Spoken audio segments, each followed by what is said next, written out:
আজকে দেখাবো আপনাদেরকে পৃথিবীর সবচেয়ে সুস্বাদু এবং সহজে নাস্তা রেসিপি।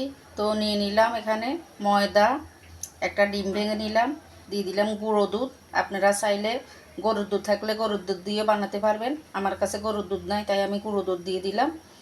এবার এখানে আস্তে আস্তে জল অ্যাড করব, পরিমাণ মতো জল দিয়ে দিব, সাথে মেখে নিব। এখানে অ্যাড করব লবণ আর চিনি। তো এই যে লবণ দিয়ে দিলাম, চিনি দিচ্ছি। যারা মিষ্টি খেতে পছন্দ করেন না আপনারা চিনি না না দিলেও বানাতে পারবেন। এবার ভালোভাবে মিশিয়ে নিব আরও কিছুক্ষণ। এই গোলাটা কিন্তু নেড়ে চেড়ে ভালোভাবে অনেকক্ষণ মিশাতে হবে। তো ভালোভাবে মিশিয়ে আমরা এগুলা আধা ঘন্টা রেখে দিব লবণ আর চিনি ভালো মতো গোলার জন্য। এই গোলাটা কিন্তু আপনার বেশি পাতলা হবে না, বেশি ঘন হবে না, মিডিয়াম ধরনের হবে। যারা পাটিসাপটা পিঠা বানান বা খোলা জালি পিঠা বানান আপনারা বুঝবেন। এই যে পাটিসাপটা পিঠার এর মতো হবে। তো উপকরণগুলো আবার বলেই দিয়ে দিলাম, ময়দা, ডিম, দুধ, নামে পরিমাণ লবণ, চিনি। যাদের চিনিতে সমস্যা চিনি না দিলেও চলবে।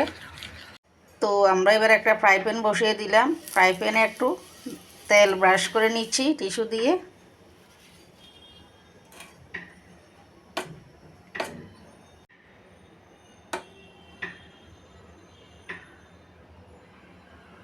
এবার গোলাগুলো দিয়ে দিচ্ছি।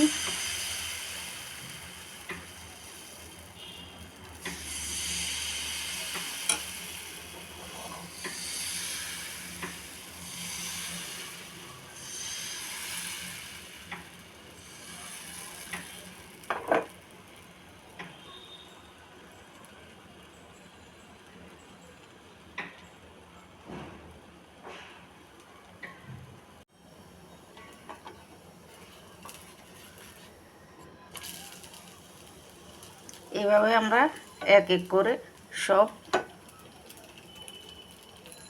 রুটি বা নাস্তা বানিয়ে নিব।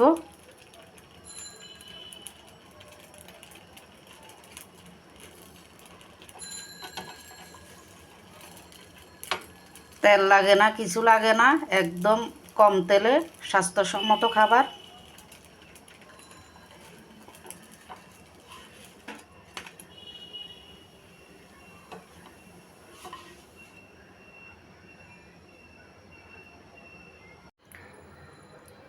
কালার কি লোভনীয় পিঠার দেখেন, বা রুটির সফট, একেবারে সফট, এই যে খুবই সফট,